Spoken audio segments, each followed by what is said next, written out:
नमस्कार, मैं हूं आपके साथ अजितेश मिश्रा। आप देख रहे हैं प्राइम न्यूज और मैं लेकर हाजिर हूं प्राइम एजेंडा। जी हां, धर्मगुरु केवल अब धार्मिक मुद्दों तक सीमित नहीं रहते हैं। जी हां, बल्कि राजनीति में भी एक अहम भूमिका निभाने लगे हैं।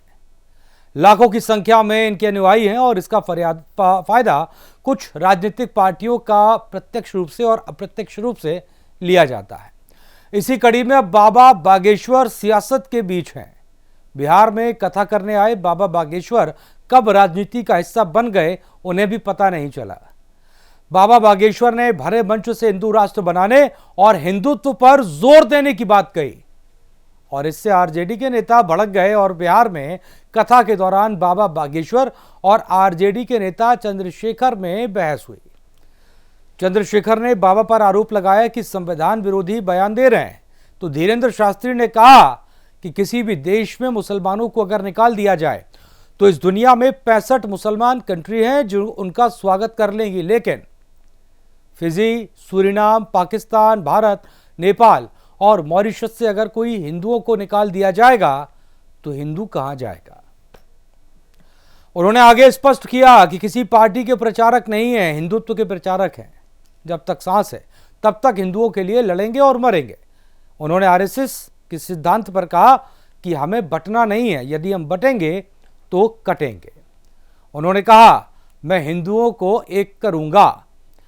बाबा बागेश्वर वो नाम है जो राजनीति के साथ साथ पूरे देश में, दुनिया में चर्चा में रहते हैं। चर्चा कभी उनके चमत्कार की होती है, चर्चा कभी चमत्कार के साथ साथ उनके बयान की होती है और उनके बयानों में अक्सर हिंदू राष्ट्र का शब्द होता है।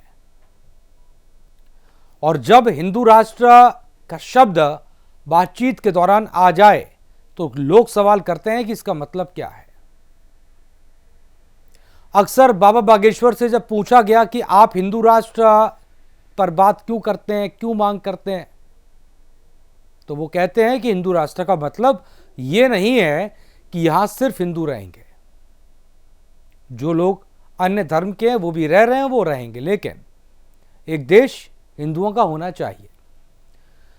अब इसी बयान से और बाबा बागेश्वर के तमाम कथा से जो अलग अलग कहानी निकल कर आती है, उनसे हर एक राजनीतिक पार्टी जाहिर सी बात है पॉलिटिकल माइलेज लेने की कोशिश करती है। नमस्कार। बिल्कुल, नमस्कार विकास झा साहब। विकास झा साहब, चूंकि हाँ बिल्कुल आवाज आ रही है। मैं आपको बता दूं, आप ऑफ कैमरा आपको वैसे जानकारी, हमने जब कोशिश की इस पूरे मामले पर तमाम लोगों से रिएक्शन लेने की, तो आरजेडी के कोई भी प्रवक्ता जो है उन्होंने इसमें चर्चा करने से मना कर दिया, जबकि आरजेडी के विधायक साहब जो है वो खुल के विरोध कर रहे हैं। मैं ये कह रहा हूं कि अगर बिहार में बाबा बागेश्वर पहुंचे हैं कथा करने के लिए, तो इसमें विपक्ष को दिक्कत कहा जाती है। अगर हिंदू राष्ट्र की जब वो बात करते हैं इससे दिक्कत है, तो वो तो देखिए कहीं भी जहां कथा करते हैं उस बात को कहते हैं, नहीं भी करते हैं जब अपने बागेश्वर धाम में होते हैं तब भी कहते हैं। बिहार में पहुंचने से क्या दिक्कत आ गई?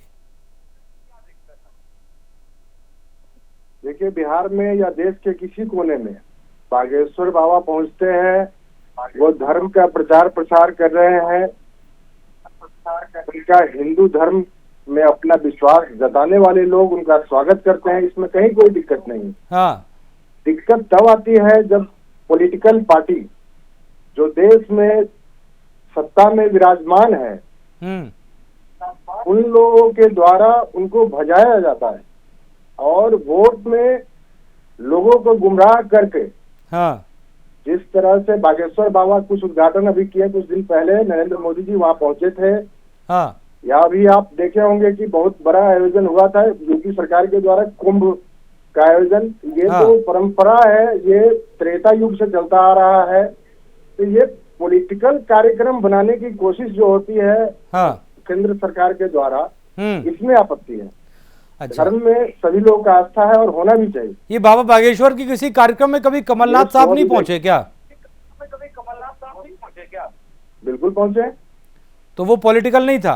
वही हम बता रहे हैं कि जो भी लोग अपने धर्म में आस्था रखते हैं उनको रखना चाहिए, उनका अधिकार है, उनका फंडामेंटल राइट है। हाँ लेकिन जो लोग धर्म के रास्ते अपना पॉलिटिकल एजेंडा को भजाना चाहते हैं, हाँ, ये कहीं से जायज नहीं है, ये गलत। नहीं मैं यही तो, आप ये बात कमलनाथ के लिए भी कह रहे हैं ना, कांग्रेस के तमाम उन नेताओं के लिए कह रहे हैं जो ऐसे कार्यक्रमों में शामिल होते हैं। आप एक वीडियो ऐसा बता दीजिए, एक कुछ ऐसा आप बता दीजिए कि जिसमें कांग्रेस के कोई नेता किसी धर्म के संगठन में आप गए हो और वहां अपना पॉलिटिकल एजेंडा अपना भजाए हो, ऐसा नहीं हो सकता। ये तय कैसे करेंगे? बीजेपी वाले कहते हैं कि प्रत्येक जितने भी बाबा हैं, सो कॉल्ड बाबा, वो उनके हैं, ये उनके एक्शन से तय होता है। जब बागेश्वर बाबा, आपको याद दिला देते हैं, जब बागेश्वर बाबा पटना में आए थे तो उनके ड्राइवर कौन थे आपको बता दूं? मनोज तिवारी जी से रिसीव करके और मनेर ले जाने वाले मनोज तिवारी थे। हाँ। मनोज तिवारी किस पार्टी से बिलोंग करते हैं आपको भलीभांति पता है। ठीक। और जो आयोजन करने में और आयोजन को सफल बनाने में पोस्टर बैनर किस पार्टी का लगा हुआ था, हाँ। और वो पॉलिटिकल माइलेज किस तरह से लेना चाह रहे थे, ये सब लोग जानते हैं। हाँ। ये बिहार और पटना की बात नहीं है, अक्रॉस कंट्री आप कहीं भी देखेंगे तो अपना पॉलिटिकल जो उनका मंशा रहता है, किस तरह हम धर्म को भजाएं, ये आपको उजागर होता हुआ दिखता है। ठीक है, इस पर एक जो है रिएक्शन में तिवारी जी का लूंगा, उसके बाद फिर मैं आगे चर्चा को बढ़ाऊंगा, क्योंकि अभी तक ये कॉन्सेप्ट क्लियर तो नहीं हो पाया। अगर मनोज तिवारी गाड़ी भी चला रहे थे तो किसी की भी आस्था है, इसमें आप ये कैसे कह सकते हैं कि गाड़ी चलाकर राजनीति करें? खैर ठीक है, Tiwari ji over to you. देखिए, कुंभ में नेहरू जी भी गए थे, तो नेहरू जी गए तो वो आस्था थी, लेकिन मोदी जी चले गए तो वो राजनीति है। अब ऐसी समझ रखने वाले महान विभूतियों पर मैं कोई टिप्पणी नहीं करूंगा। नेहरू जी को पूरा अधिकार है, वो कुंभ में जाएं, डुबकी लगाएं, वो जाएंगे तो आस्था के साथ जाएंगे, लेकिन मोदी जी चले जाएंगे तो वो राजनीति हो गई। मोदी जी को घर से नहीं निकलना चाहिए, मोदी जी को एक कमरे में बंद हो जाना चाहिए, क्योंकि मोदी जी सांस लेंगे तो राजनीति हो जाएगी। हाँ। अब ये इस सोच को आप सलाम कर सकते हैं, अद्भुत सोच है। नेहरू जी गए, बड़ी अच्छी बात है, नेहरू जी का सब फोटो चिपकाते हैं कैमरे पे। नेहरू जी भी कुंभ गए थे, तो कहिए नेहरू जी राजनीति करने कुंभ गए थे। मत बोलिए बीच में झाड़ू, मैं बीच में नहीं बोलता हूँ, आपकी बारी आएगी बोलिएगा, पूरा डिबेट खराब हो जाता है। विकास शाह साहब सुन लीजिए, इन लोगों का बहुत रुपया लगता है, आधे घंटे का शो चलाने में चैनल का बहुत खर्च आता है। तो मोदी जी चले गए तो राजनीति हुई। अब दूसरी बात, बाबा बागेश्वर कोई भी कार्यक्रम करे उसमें झा जी को मना किया गया है जाने से। मनोज तिवारी को न्योता भेजा गया है और झा जी को मना किया गया है, ऐसा नहीं है। झा जी भी जा सकते हैं, मनोज तिवारी जी भी जा सकते हैं। मनोज तिवारी की उनकी व्यक्तिगत जान पहचान अच्छी है, उन्होंने उनकी गाड़ी चला दी, आप भी उनसे अच्छी मित्रता कर लीजिए, जान पहचान कर लीजिए, आप भी गाड़ी चला लीजिए, नहीं चलाना हो मत चलाइए। मोदी जी जाते हैं तो राहुल जी को किसने रोका है जाने से? राहुल जी भी जाए अगर उनकी इच्छा है तो। वहां तो किसी पे स्पेशल न्योता मिलता नहीं है, ना ही किसी पर रोक है। आपकी अगर आस्था होगी, आप आस्थावान होंगे, आप जाएंगे। बहुत आस्थावान है जो नहीं भी जा पाते हैं, आप उस श्रेणी के भी हो सकते हैं कि आस्था है लेकिन हम नहीं जा सके किसी कारण से। बहुतों की आस्था नहीं होती है, लेकिन अगर आपकी आस्था नहीं है तो क्या आप आलोचना करने लगेगा आस्थावानों की? ठीक है तिवारी जी, तिवारी जी आ रहा हूँ आपके पास। गए वो अपराधी हो गए। ठीक है तिवारी जी आ रहा हूँ तिवारी जी, ठीक है, थोड़ा सा रुकिएगा। महंत धर्मेंद्र गिरी हमारे साथ, हिंदू धर्म गुरु हैं। महंत जी, सबसे पहले समझना चाहता हूँ कि महंत के रूप में आपके भी कई सारे अनुयायी हैं, जिसमें हर प्रोफेशन के लोग, कोई डॉक्टर होगा, कोई प्रोफेसर होगा, कोई इंजीनियर होगा, कोई नेता होगा, और आपके पास सब आते होंगे। और अगर नेता होगा तो हर पॉलिटिकल पार्टी के होंगे। कोई कार्यक्रम होता है और उसे कोई भी पॉलिटिकल व्यक्ति अपने घर करवाना चाहता है, मान लीजिए वो खुद आयोजक है और वो आपकी कथा करवा रहा है, तो क्या वो उससे अपनी राजनीतिक रोटियां सेक रहा है? सीधा सा जवाब है इसका कि जिसकी आस्था जिस धर्म में होगी, यानी कि सनातन धर्म में अगर आस्था है और वो लोग बीजेपी के हैं या अन्य किसी पार्टी के हैं, तो उसको सीधा आप राजनीतिकरण करके उसको उसकी आस्था का जो फल है वो दे रहे हैं। क्योंकि धर्म की पूजा पाठ पद्धति जो है, कोई भी राजनीतिक व्यक्ति अपने यहाँ अनुष्ठान भी कराता है, अपनी कुंडली भी दिखवाता है, अन्य बहुत सारे मंदिर ऐसे हैं जहां जाके माथा टेकता है। किस लिए? राजनीतिक लाभ पाने के लिए। तो अगर कहीं इस तरीके का आयोजन कराया है हम लोगों को, या मान लीजिए बागेश्वर अब इस टाइम धीरेन्द्र कृष्ण शास्त्री अगर बिहार में पहुंचे हुए हैं, हाँ, तो उसका लाभ तो इनडायरेक्टली मिलेगा ही मिलेगा ना, लेकिन उसको जोड़ना गलत है। जो विपक्षीगण उसको जोड़कर लेकर चल रहे हैं, ठीक, तो समझ लीजिए वो अपना कद घटा रहे हैं। हाँ, तो विपक्षी भी बुलाए, हाँ, अगर हिम्मत है उनमें, मुसलमानों से डर अगर उनको नहीं लगता है, हाँ, तो वो बुला के दिखाए ना एक बार, हाँ, तब माना जाएगा कि हम वो भी सनातनी है। हाँ, अभी विपक्षी बैठे हुए वो भी कहते हैं हम सनातनी है, सनातनी है, हाँ, लेकिन काम उनका मुसलमानों को खुश करने के लिए किया जा रहा है। हाँ, तो उनका तो विपक्ष ही खत्म हो जाएगा ना। हाँ, वो एक बार अगर कोई विपक्षी बागेश्वर वाले को बुला ले या अन्य किसी हिंदू धर्मगुरु को बुला ले, भारतीय जनता पार्टी से तुमको सीखना चाहिए हाँ, कि ये लोग अगर ऐसा करके सत्ता में आ रहे हैं तो ये क्यों पीछे है फिर?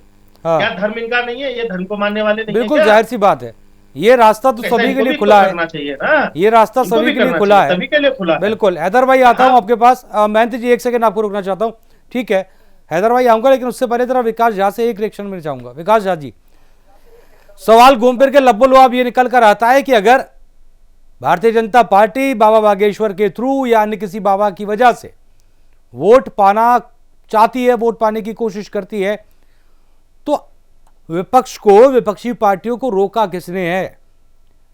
आप उनकी खिलाफत करते हैं, जब आप खिलाफत करते हैं तो वो इनडायरेक्टली आप भी किसी को खुशी कर रहे हैं, भले ही आपकी मंशा भी ना हो वो। देखिए, धर्म की बात है तो धर्म पॉलिटिकल कार्यक्रम को करने के बावजूद हाँ, मोदी जी सफल नहीं हो रहे हैं। इस चुनाव में, लोकसभा चुनाव में आप देखे होंगे, धर्म को भजाने में ये तो पिछले 10 साल से लगे हुए हैं, और जितना चर्चा आजादी के बाद इस 10 साल में हुआ कि हिंदू धर्म खतरे में है। विकास जैसा आप कह रहे हैं वो सफल नहीं हो रहे। मैं आपको अगर आंकड़े बताऊं, 10 साल में लोकसभा चुनाव के बाद महाराष्ट्र, हरियाणा और अब दिल्ली, तीसरी जीत है बीजेपी की है, और महाराष्ट्र में आप वापसी नहीं कर पाए, हरियाणा में आप वापसी नहीं कर पाए, और दिल्ली में तो खैर खाता नहीं खोला। अब बताइए सफलता और असफलता कहां है? यही तो ये नरेंद्र मोदी की सरकार जनता को गुमराह कर सत्ता में बने रहने का काम करती है। इसके अलावा उनके पास कोई काम नहीं है। हिंदू मुस्लिम, आप देखे होंगे बीते दिन जो ज्योतिर्मठ के जो महंत जी हैं, उनके द्वारा शंकराचार्य, आप अविमुक्तेश्वर जी हैं, उनका आप देखे होंगे स्टेटमेंट, उनके द्वारा मोदी सरकार पर और योगी सरकार पर किस प्रकार प्रहार किया गया कि धर्म को भजाओ नहीं, धर्म के बारे में गलत अफवाह नहीं फैलाओ। कुंभ स्नान के बारे में आप इतना बड़ा आंकड़ा दिखा रहे हैं, जैसे कि आप लोग बोल रहे हैं, पॉलिटिकल लोग बीजेपी के कि 50 करोड़ आ गए, 60 करोड़ आ गए, ये बीजेपी का वोट है। और आप हिंदू राष्ट्र बनाने की संकल्पना आप दिल्ली में आप मीटिंग कर रहे हैं, और खुलेआम बीजेपी के मंच से ये बोला जा रहा है। नरेंद्र मोदी जी ने कहा कि 400 पार हो जाएगा तो संविधान को बदल देंगे, और ये संविधान है, देखिए आपको हम दिखा रहे हैं। हाँ जी, ये हमारे नेता हमेशा दिखाए, किसी भी कार्यक्रम में आप देखते उनके हाथ में रहती है ये। हमारे नेता राहुल गांधी दिखाते हैं। हाँ, ये इसमें इतनी ताकत है कि सर्वधर्म समभाव और इस देश का जो खूबसूरती है, हिंदू मुस्लिम सिख नहीं, तो फिर मैं वही तो कह रहा हूँ ना विकास झा साहब, बात घूम फिर के वही आ जाती है। देखिए ये सब चीजें विकास झा साहब, ये बातें देखिए अच्छी लगती हैं, ठीक है, ये सब बातें आम तौर पर बहुत अच्छी लगती हैं और होनी भी चाहिए। मुद्दा ये सिर्फ ये है कि अगर बाबा बागेश्वर बिहार में कथा कर रहे हैं तो इससे आपको समस्या क्यों आ रही है? एक धर्म का प्रचार हो रहा है, भारतीय जनता पार्टी अगर आप उससे फायदा ले रही है तो आप ये कोशिश करिए कि आप भी वो फायदा ले लें, सरकार बना लीजिए। क्या रहूंगा आपके पास, हैदर अली जी कैसे हैं आप? बहुत बढ़िया, आपका आशीर्वाद है जितेश भाई। हैदर भाई अब देखिए मामला घूम फिर कर ये आ गया है कि बिहार पहुंच गए बागेश्वर बाबा, और उन्होंने एक बार फिर से राग छेड़ा है हिंदू राष्ट्र का। ठीक, जाहिर सी बात है जब ये शब्द उन्होंने कहा तो विपक्ष उसका विरोध कर रहा है, और विपक्ष कह रहा है कि नहीं, भारतीय जनता पार्टी बाबा बागेश्वर के थ्रू वोट गेन करना चाहती है। मैं सिर्फ एक चीज आपसे समझना चाहता हूं, आप पूरा अपना पक्ष रखें, आपको समय दूंगा, क्योंकि सबसे आखिर में आपके पास आया हूं कि सिर्फ धर्म के नाम पर वोट क्या अकेले भारतीय जनता पार्टी ने लिए? क्या कांग्रेस उसमें शामिल नहीं रही? दिल्ली के चुनावों में और इससे पहले कई साल से जो चुनाव चले आ रहे हैं, चाहे वो लोकसभा चुनाव हो, दिल्ली का चुनाव हो, जामा मस्जिद के इमाम साहब जो समय थे, इमाम बुखारी, कांग्रेस के कई नेताओं की चुनाव के दौरान मुलाकात हुई और वहां से घोषणा हुई कि इनको वोट दीजिएगा। हालांकि मुस्लिम वोटर्स उनके आदेश को ऐसा नहीं सुनते थे, कह दिया तो हम वोट दे देंगे, वो अपने अकल से ही वोट करते रहे, लेकिन ये तो होता रहा है। जी देखिए अजितेश जी, सर्वप्रथम तो किसी भी धर्म के कार्यक्रम पर हम लोगों को उंगली उठाने का कोई संवैधानिक या राजनीतिक या सामाजिक या धार्मिक अधिकार नहीं है। लेकिन चूंकि भारतीय जनता पार्टी की जो सरकार है वो बहुत सारे मुद्दों पर विफल है। कुछ मैं आपका ध्यान और यहाँ जो पैनलिस्ट हैं उनका दिलाना चाहूंगा। डोनाल्ड ट्रंप ने अभी पाकिस्तान को F-16 विमान की मरम्मत के लिए $40 करोड़ दिए। ये बीबीसी की रिपोर्ट है। उत्तर प्रदेश सरकार पर 9 लाख करोड़ का कर्ज है। 5 ट्रिलियन की बात पर तारीख चल रही है। 2 अप्रैल से भारत पर ट्रंप के टैरिफ का हंटर चलेगा। 61,000 करोड़ का सालाना नुकसान होगा। ठीक, अभी तक जो यूपीए के समय की जो गिरोह थी उस स्तर पर हम लोग लौटकर नहीं आ पाए हैं। अर्थव्यवस्था ढह रही है, बेरोजगारी चरम पर है, 100 करोड़ लोगों के पास अतिरिक्त धन नहीं है, शेयर मार्केट धड़ाम हो गया है। अभी पिछले दिनों बंगलौर में पिर्णे डे और पिरसून डे के परिवार ने कर्ज के तले दबकर आत्महत्या का प्रयास किया, जिसमें 3 लोगों की जान चली गई। और भारतीय राजनीति बाबा और छावा में फंसकर भारतीय जनमानस के ध्यान को दिग्भ्रमित करना चाहती है। विरोध इस बात का होना चाहिए, विरोध इस बात का नहीं होना चाहिए कि कोई भी संत चाहे किसी भी धर्म का हो, अगर कोई धार्मिक कार्यक्रम धर्म के उद्देश्य से कर रहा है तो इस बात का विरोध करने की मैं निंदा करता हूं। लेकिन उस धर्म की आड़ में, उस कार्यक्रम की आड़ में अगर भारत के इन ज्वलंत मुद्दों से ध्यान भटकाने का प्रयास है तो निश्चित रूप से ये बहुत सोचने का समय है और सोचने का विचार करने की बात है।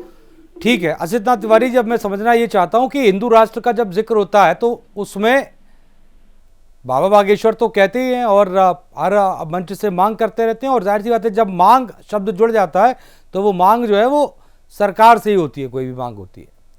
तो इसमें भारतीय जनता पार्टी का स्टैंड क्लियर कर दीजिए कि हिंदू राष्ट्र की मांग जरूरी है या नहीं, और है तो क्यों, जरूरी क्यों है? इसका जवाब वो देंगे। मैं यहाँ भारतीय जनता पार्टी का प्रवक्ता हूँ, बाबा बागेश्वर का प्रवक्ता नहीं। तो वो मांग करते हैं, क्या सोच के करते हैं, आप उनसे पूछ सकते हैं। लेकिन हैदर भाई साहब, हम तो पिछले कुछ सालों से सत्ता में हैं। आजादी के बाद से जो लोग सत्ता में हैं, उन्होंने मुसलमानों की एक बड़ी आबादी को अंडा बेचने और पंचर बनाने से ऊपर क्यों नहीं उठने दिया? ये सवाल भी तो उन्हीं से पूछा जाना चाहिए। क्यों नहीं ऊपर उठने दिया? क्यों उन्हें डरा के रखा? क्यों उन्हें पिछड़ा बना के रखा? क्यों उन्हें अच्छी शिक्षा से दूर करके रखा? क्यों उन्हें रोजगार के अवसरों से दूर करके रखा? क्यों? क्योंकि वो वोट बैंक बने रहे। और आज की सरकार जो भी योजनाएं ला रही है, आज की सरकार जो भी कर रही है, क्या वो हिंदू के लिए अलग और मुसलमानों के लिए अलग कर रही है? या जो भी लोग ट्रेंड किए जा रहे हैं, कौशल विकास की जो योजनाएं चल रही है, जो बैंकों से लोन देकर बिजनेस खड़ा किया जा रहा है, कारोबार खड़ा कराया जा रहा है, उसमें सबको समान अवसर मिल रहा है। तो उसमें तो हिंदू और मुसलमान दोनों को समान अवसर मिल रहा है। देखिए, विपक्ष डरा क्यों है?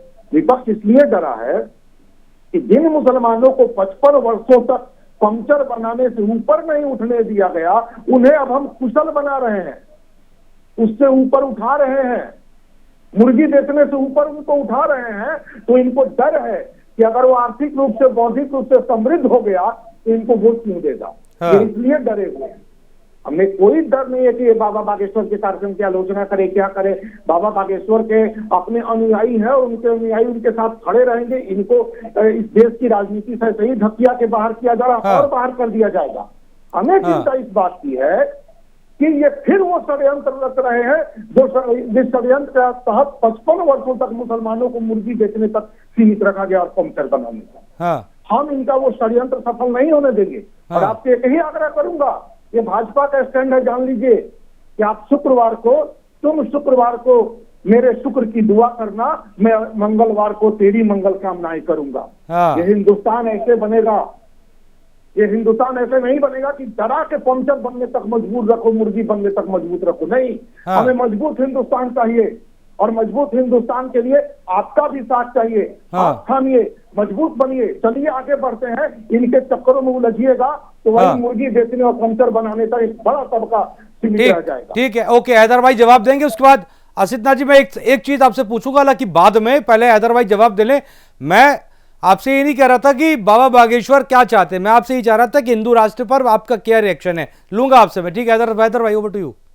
आदरणीय तिवारी जी के शब्द बड़े सुंदर लगे और मैं उनकी भावना का बड़ा सम्मान करता हूं कि उन्होंने ये कहा कि हमें विकास के मार्ग पर ले जाएंगे, पंचों से छुटकारा दिलाएंगे।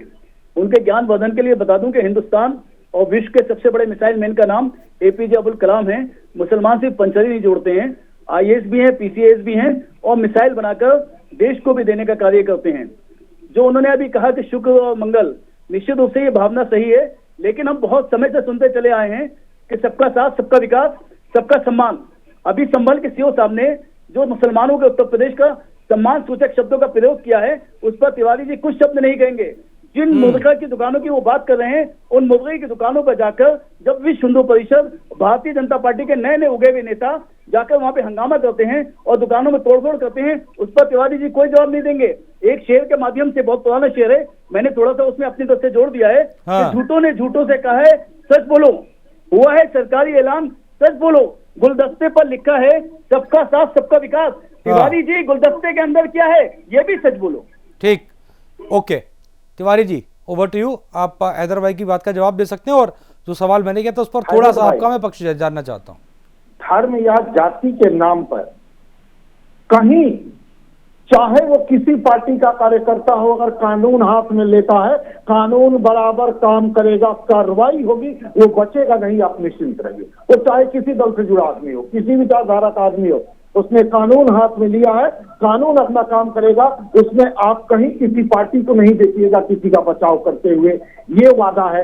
अब जो दूसरी बात आपने कही, स्पष्ट कर देना चाहता हूं, सब मिलके ही इस मुल्क को ताकतवर बना सकते हैं। और सबका साथ, सबका विकास, सबका सम्मान का मतलब है सबका सम्मान, पूरे हिंदुस्तान का सम्मान, वो हिंदू हो या मुसलमान, सबका सम्मान। हिंदुस्तान सबका है, और उस सम्मान में मैं अगर शामिल हूँ तो मुझसे बढ़कर मेरा हैदर भाई भी शामिल है, ये भरोसा देता हूँ अपने हैदर भाई को। हाँ, देखिए क्या बात कही है तिवारी जी। आपकी शुक्रवार को मैं विकास जा रहा हूँ कि भारत के आगामी प्रधानमंत्री आदरणीय तिवारी जी हों, ये अगले शुक्रवार को मैं दुआ करूंगा। विकास झा, अब हाँ, मैं ये कामना करूंगा कि हम और आप मिलकर इस मुल्क को इतना ताकतवर बना देंगे। लीजिए हिंदुस्तान, ये देखिए, अब यही तो चर्चा होनी चाहिए और यही चर्चा नहीं होती है। बहुत बढ़िया तिवारी जी, हैदर भाई बहुत बढ़िया। ऐसे गेस्ट जो हैं वो चर्चा को सार्थक करते हैं, और एक जिस विवाद से और जिस विवाद के नाम पर ये चर्चा शुरू हुई थी,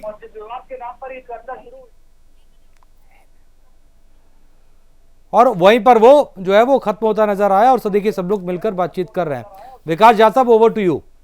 अब सवाल ये है कि आप भी देखिए, हैदर भाई ने बोला, तिवारी जी ने बोला, अब एक कड़ी आप पर आ जाती है, जुड़ जाए या अलग हो जाए?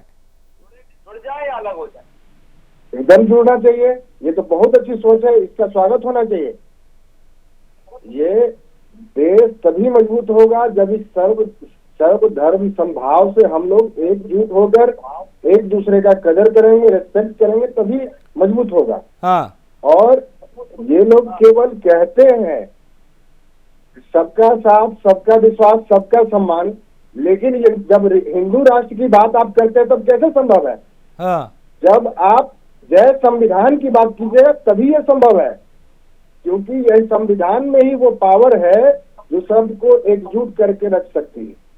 ठीक, तो फिर बीजेपी वाले बेरोजगारी के लिए बात नहीं करेंगे। हाँ। उनके पास कोई ऐसा मुद्दा है नहीं। हाँ। इसलिए केवल हिंदू राष्ट्र, हिंदू धर्म इसमें उलझाकर और लोगों को बरगलाने का काम करती है, इससे दिक्कत होती है। ठीक है, अगर सबको साथ लेके चले, संविधान को माने, तो फिर मिलेगा। तो फिर बाबा बागेश्वर की कथा सुन लीजिए आप, सुन लीजिए। आ रहा हूँ तिवारी जी, आ रहा हूँ विकास झा साहब। एक तरफ फिर आप बाबा बागेश्वर की कथा जाकर सुन लीजिएगा। उसमें भी कोई ऐसी बात नहीं है, वो हिंदू राष्ट्र की बात कह रहे हैं, लेकिन उसमें ये नहीं कह रहे हैं कि देश से किसी को निकाल दिया जाएगा। अच्छा, एक तरफ तिवारी जी बोलते हैं कि हम बागेश्वर बाबा के प्रवक्ता नहीं, हम बीजेपी के प्रवक्ता है, और एक तरफ जो महान नेता है बीजेपी के आदरणीय नरेंद्र मोदी जी, वो उनके कार्यक्रम में शामिल होते हैं, उनका महिमा मंडन करते हैं। हाँ। हिंदू राष्ट्र के परिकल्पना को हवा देते हैं। तो ये संभव नहीं है। जब आप संविधान को आप बोले कि 400 पार करेंगे तो संविधान बदलेंगे, और जब आपको याद होगा कि पहली बार जब ये वहाँ पार्लियामेंट में गए तो संविधान को इस तरह से सर पे उठा लिए। तो ये दो तरह का बात नहीं चलेगा। हाँ। आप जनता के बीच में जाते हैं और बरगलाते हैं, हिंदू मुस्लिम कर बेरोजगारों के लिए कुछ सोचते नहीं है। हाँ। तो ये नहीं चलेगा। अब मैं तो धर्मेंद्र गिरी जी, हिंदू राष्ट्र की परिकल्पना की जब बात होती है, बाबा बागेश्वर करते हैं और बिहार में करते हैं। मैं जानना चाह रहा हूं उससे क्या कोई खतरा है वाकई में? मतलब विकास झा साहब को अगर कोई डाउट है तो आप क्लियर करें। देखिए, जहां तक हिंदू राष्ट्र की बात है, अगर चर्चा को कोई करता है तो संविधान के सम्मान के लिए इन शब्दों का प्रयोग करता है। एक ही संविधान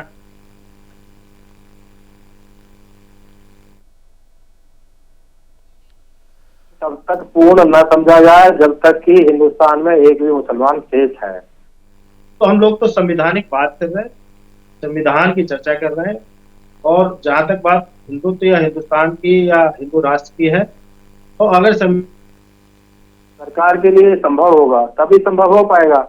अपनी आवाज उठा रहे हैं। मुसलमानों ने जब 1945 में डायरेक्ट एक्शन डे जारी करके लाखों कत्लेआम किया, बलात्कार किए, तब जाके अलग देश की मांग की। तो हिंदू कहीं ना कहीं या हमारे संत संविधानिक काम कर रहे हैं, संविधान की आवाज उठा रहे हैं। तो हम लोग अपनी आवाज उठाने के लिए स्वतंत्र हैं। कि इनके यहाँ मुसलमानों की अगर हम बात करें, वहां तो आतंकवादी पैदा हो रहे थे अब तक। आज मुसलमान शिक्षित हो रहा है, नौकरी व्यापार में कामयाब हो रहा है। हाँ। तो ये बुराई है। ये कांग्रेस ने जो बुराई मुसलमानों के ऊपर थोपी थी, ये उसका दुष्परिणाम है। हाँ। कि आज मुसलमान भी भारतीय जनता पार्टी को वोट दे रहा है। हाँ। तो ये राजनीतिकरण करना हम लोगों का आवाज उठाने के लिए हम लोग आगे आए हैं और हमेशा आगे आते रहेंगे। और संविधान के एक कदम हम न पीछे हैं न आगे हैं। तो हम संविधान के सम्मान में अपने कार्य को कर रहे हैं, तो करने दिया जाए हमको। अब उसको जोड़ के विपक्षीगण अपनी कमियों को छुपाने के लिए हम लोगों के ऊपर कोई भारतीय जनता पार्टी का एजेंट बताता है, कोई कुछ बताता है। तो धीरेन्द्र शास्त्री ने तो भी कहा है कि वो किसी पार्टी की आवाज नहीं उठा रहे हैं। अब कमलनाथ से तो 3 दिन का प्रोग्राम मध्य प्रदेश में भी किया था। वहाँ भारतीय जनता पार्टी इतनी भारी बहुमत से क्यों जीती? कमलनाथ से हम भी मिले थे, हमारी मुलाकात हुई थी। तो हम उस बिंदु पर ही नहीं मिले कि तुम राजनीतिकरण कर रहे हो, क्या कर रहे हो, हमको क्या करना है उससे। हमारी भले ही भारतीय जनता पार्टी सनातनियों की सरकार है और ये दावा ही नहीं किया जा रहा है, वो तो दुनिया को पता है। लेकिन आज अगर विपक्ष औंधे मुंह गिर चुका है, अपने मुंह की खा रहा है, सिर्फ चंद शब्द बोलकर कटाक्ष करके वो सत्ता में वापसी नहीं कर पाएगा। उसको भी हिंदुत्व का सहारा लेना पड़ेगा, आगे आना होगा। तो मैं तो यही कहूंगा, सभी लोग जो इनका लक्ष्य है, जो राजनीति कहती है, उस कार्य को करें। धर्म का कार्य तो हम लोग कर ही रहे हैं ना। हाँ, बिल्कुल। तो ये धर्म के बीच में ना आके अपना राजनीतिकरण करके अपने लक्ष्य को साधें, तो इनको कुछ फल की प्राप्ति होगी। हाँ, ठीक है, okay. Tiwari ji, over to you, बोलिए। देखिए, मैं हिंदू राष्ट्र की जो परिकल्पना है भाजपा की, उसको यहाँ स्पष्ट करता हूँ। ये जो भूभाग है, भारत का भूभाग, ये सनातनी भूभाग है। बाकी धर्म जैसे इस्लाम या ईसाइयत, ये यहाँ बाहर से आए। इस्लाम सऊदी अरब का मूल धर्म है, वो भूभाग इस्लाम का है, लेकिन ये भूभाग सनातन का है। बाकी यहाँ बाहर से आए। तो हम जब हिंदू राष्ट्र की बात करते हैं, तो उस हिंदू राष्ट्र में हमारी भावना ये होती है कि हिंदू संस्कृति का भूभाग है, और हिंदू संस्कृति कहती है सर्वधर्म समभाव, वसुधैव कुटुंबकम। मतलब सभी धर्मों के प्रति समान भाव, और पूरी वसुधा एक परिवार की तरह है। मतलब ये कि आप हिंदू संस्कृति वाले विभाग में हैं तो उस संस्कृति का भी सम्मान कीजिए। हाँ। आपके धर्म को कोई खतरा नहीं है, हाँ, किसी दूसरे धर्म से हमें कोई खतरा नहीं है। हाँ, आप हिंदू संस्कृति का सम्मान कीजिए, एक परिवार की तरह मिलजुल के हम सारे लोग रहे। हाँ, वसुधैव कुटुंबकम, पूरी वसुधा को एक परिवार मान के चलिए। ये मान के मत चलिए कि नहीं तुम तो काफिर हो, तुम तो ये हो, तुम्हें तो मुसलमान होना पड़ेगा। हाँ। ये मानिएगा तो टकराव होगा। हाँ, हम हिंदू हैं, बतौर हिंदू आप हमारा सम्मान कीजिए, बतौर हाँ। मुसलमान हम आपका सम्मान कर रहे हैं, आपको गले लगाने को तैयार हैं। हाँ। लेकिन जहां आप ये कहिएगा कि तुम तो काफिर हो, तुम्हें इस्लाम के रास्ते आना पड़ेगा, वहां तो हम अपनी धर्म रक्षा के लिए हथियार उठाएंगे। हाँ, तो हमारे हिंदू राष्ट्र का मतलब सीधा ये है ठीक है। कि वसुधैव कुटुंबकम, एक परिवार की तरह हम सबको इस धरती पर रहना है, इस हाँ। भूभाग पर रहना है, एक दूसरे की संस्कृति, एक दूसरे के धर्म मजाक का पूरा सम्मान करना। हाँ, ये है हमारे हिंदू राष्ट्र की ठीक है, परिकल्पना। ओके, चलिए ये तो अच्छा है। विकास जी, अब सवाल ये कि आखिरकार जो अभी कल और आज बिहार की सियासत में तेजी से उफान आया, उसके 2-3 कारण जो है वो आकलन में सामने आए हैं। पहला ये कि एनडीए की तरफ से जब से ये ऐलान हो गया कि नीतीश कुमार नेता होंगे, उस समय विपक्ष को एक गहरा झटका ये लग गया कि वो उम्मीद कर रहे थे कि नीतीश कुमार इधर आएंगे, लेकिन ऐसा नहीं हुआ। तेजस्वी यादव इस बात से और ज़्यादा नाराज नजर आए। दूसरी बात, बिहार में ऐसे समय में बाबा बागेश्वर पहुंच गए। जाहिर सी बात है, एक तरफ तमाम चीज़ों से विपक्ष लड़ रहा है, दूसरी तरफ बाबा बागेश्वर जो बिहार में एक आग जल रही, उसमें एक मिट्टी का तेल कह लीजिए या घी कह लीजिए डालेंगे और उससे एक नई सियासत उत्पन्न होगी। समस्या कहां है विपक्ष को? विपक्ष को कोई समस्या नहीं, विपक्ष संघर्ष के रास्ते अपना काम कर रही है और जनता के बीच में हमारे नेता भारत जोड़ो यात्रा कर और उसके बाद से लगातार आप देख रहे हैं कि अभी बिहार के चुनाव में भी लगातार हम लोग जनता के बीच में है। हम लोग धर्म का तो सम्मान करते ही हैं, लेकिन वोट लेने के लिए या हाँ, दुष्प्रचार कर और बरगला कर इस तरह से हम लोग जनता को ठगने का काम नहीं कर रहे हैं। इन लोगों का कहना है कि जो बीजेपी को वोट करेगा, जो हिंदू राष्ट्र का समर्थन करेगा, वही हिंदू है। ऐसी बात नहीं है। हिंदू सभी पार्टी में है और हिंदू का अपना आस्था है और ये आस्था प्रचार करने का और ये वोट में तब्दील करने का विषय नहीं है। अब आप देखिए ना, और बाबा बागेश्वर कह रहे हैं कि दरअसल हिंदू राष्ट्र इसलिए कि जो अन्य देशों से हिंदू आए तो यहाँ पर आ जाए। यहाँ तो सीमा हैदर भी आ गई और रह रही हैं, देखिए ना आप। तो हिंदू राष्ट्र की अगर वो मांग करे, वो ये नहीं कह रहे कि हिंदू राष्ट्र का मतलब यहाँ सिर्फ हिंदू रहेंगे।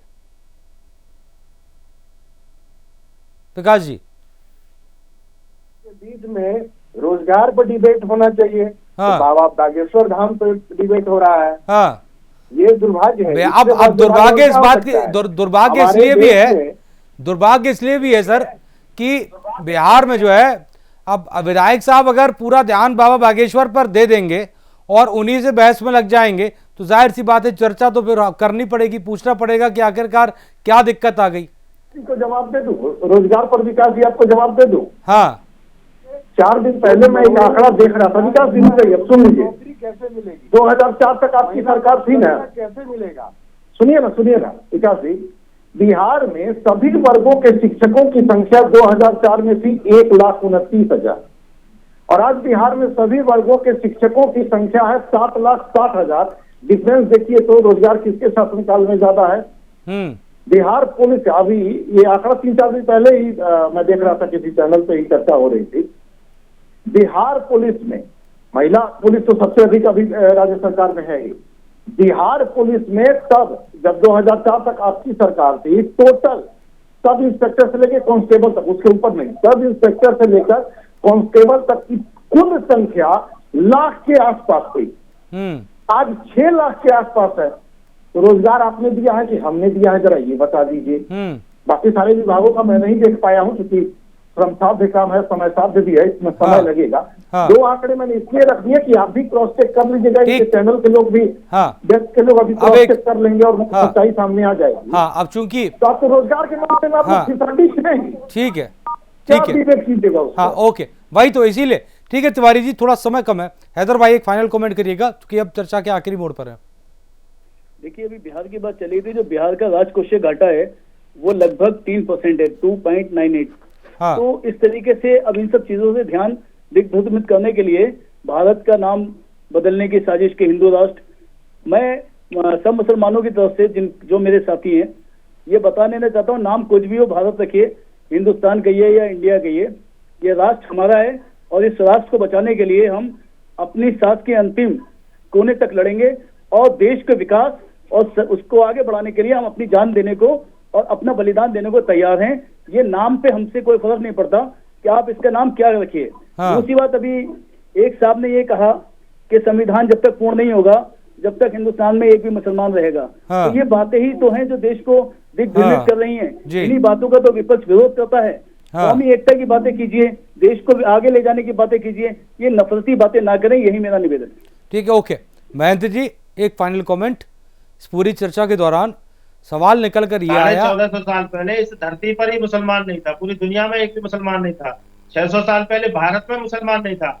आज अगर हम नियम कायदे कानून की बात करते हैं तो आप हमारे ऊपर उंगली उठा रहे हैं। नहीं चर्चा आपकी वास्तविकता क्या है? हाँ। बहुत समय दूर नहीं है, बहुत जल्द सामने आने वाला है। सत्य क्या है और सत्य सबको स्वीकारना होगा। हाँ। ये संवैधानिक भी बाबा जी, मानना पड़ेगा। आदरणीय बाबा जी, एक आध सवाल कर सकता हूँ आपसे? नहीं, अब छोड़िए ना, अब समय नहीं है वैसे भी। हैदर भाई, चलिए तो फिर हाँ। कोई बात नहीं, कोई बात अब वैसे भी चर्चा के आखिरी मोड़ पर है, काम थोड़ा खुशी और अच्छे से जो है वो चर्चा को शांत कर ले, खत्म कर ले, हो गया। विकास झा साहब, एक फाइनल कमेंट। अब कितने दिन और ये जो है वो दिक्कत रहेगी जो आरजेडी विधायक है चंद्रशेखर जी या अन्य विपक्षी नेताओं को? बाबा तो कह रहे हैं कि अगर ज्यादा विरोध करोगे तो घर ले लेंगे वहीं पर। ये आरजेडी की बात हम नहीं करेंगे, हम कांग्रेस पार्टी के तरफ से आए हैं। हम आपको बता दें कि बिहार के बारे में ये बता रहे हैं कि जो 2004 और अभी की बारे में कंपेयर कर रहे हैं, तो ये समय का डिमांड है, ये कोई एहसान नहीं कर रहे हैं। ये 12-13 करोड़ की जनता है बिहार की। और अभी आपको बता दें, आप शिक्षक के बारे में बोल रहे थे, अभी अतिथि शिक्षक को हाई कोर्ट दोबारा उस ऑर्डर को खारिज किया है और फिर से उसको ज्वाइन करने का आदेश दिया है। जिनको आप पिछले साल निकाल दिए थे नौकरी से, वो लोग कहाँ जाएंगे जो 35 वर्ष के आयु तक पिछले 7 साल से आपको सेवा दे रहे थे और उसके बाद आज आप नौकरी से निकाल दिए, उनके बारे में सोचिए। आज का न्यूज आप देखिए, आतंक राज में बिहार शरीफ का एक न्यूज हम आपको दिखा रहे हैं, जिसमें एक युवती के पैर में कील ठोक दिया गया, 9 कील निकले हैं और सड़क के किनारे इस युवती का लाश मिला है। तो आप जिस प्रकार से लॉ एंड ऑर्डर का खत्म है स्थिति और जिस तरह से अफसरशाही हावी है बिहार में, कोई किसी का सुनने को तैयार नहीं है, तो आप बिहार का इससे महाजंगल राज तो आज तक नहीं देखने को मिला था। हाँ, चलिए तिवारी जी, अगर आवाज पहुंच रही है तो एक फाइनल कमेंट। अब जंगल राज पर हम क्या सर इनको बोले? लालू प्रसाद जी मुख्यमंत्री थे और बिहार में अब भारत का पहला फिरौती के लिए अपहरण बिहार में हुआ था। लालू जी और इन्हीं की सरकार थी, गठबंधन की, फिरौती के लिए पहला अपहरण। और अपहरणकर्ता जिसने अपहरण किया वो मुख्यमंत्री आवास में बैठा था। जिसके बेटे का अपहरण हुआ था उसको मुख्यमंत्री आवास में बुलाया गया था। हाँ। और वहां मुख्यमंत्री तय कर रहा था कि कितना पैसा देना है। हाँ। अब उसको ये कौन सा जंगलराज हमने नहीं कहा था सर, कहा था जंगलराज कोर्ट ने कहा था। हाँ। मिनी चंबल हमने नहीं कहा था। हाँ। मिनी चंबल कोर्ट ने कहा था। सुन लीजिए, यूनिवर्सिटी ऑफ क्राइम जैसा काला धब्बा बिहार के दामन पर आपके शासनकाल में लगा। कोर्ट ने कहा यूनिवर्सिटी ऑफ क्राइम, ये आपके शासनकाल में हुआ। बहुत पोल मत खुलवाइए अपनी पट्टी आप लोग। हाँ। आप जहां बोल रहे हैं ना उस कीचड़ में आप इतना धंसे हुए हैं जहां से निकलना आपका मुश्किल है। हाँ। यूनिवर्सिटी ऑफ क्राइम भाजपा ने कहा था कि सुप्रीम कोर्ट ने कहा। हाँ। आप ही की सरकार के दौरान कहा ना बिहार को। हाँ। इतना चमत्कार आप लोगों ने बिहार में कर दिया कि सारे कलंक बिहार के दामन पर लगे। शर्म आनी चाहिए आप लोगों को। ठीक है, ओके। बिहार के दामन को इतना समय नहीं है अब, कर दिया, इतना कर दिया कि ठीक है, नहीं हो पा रहा है। अब समय नहीं है तिवारी जी, अब समय नहीं है। अब हंसी खुशी सब लोगों का बहुत बहुत शुक्रिया, आप सब हमारे साथ जुड़े, चर्चा में हमारे साथ एक सार्थक चर्चा की, बहुत बहुत शुक्रिया।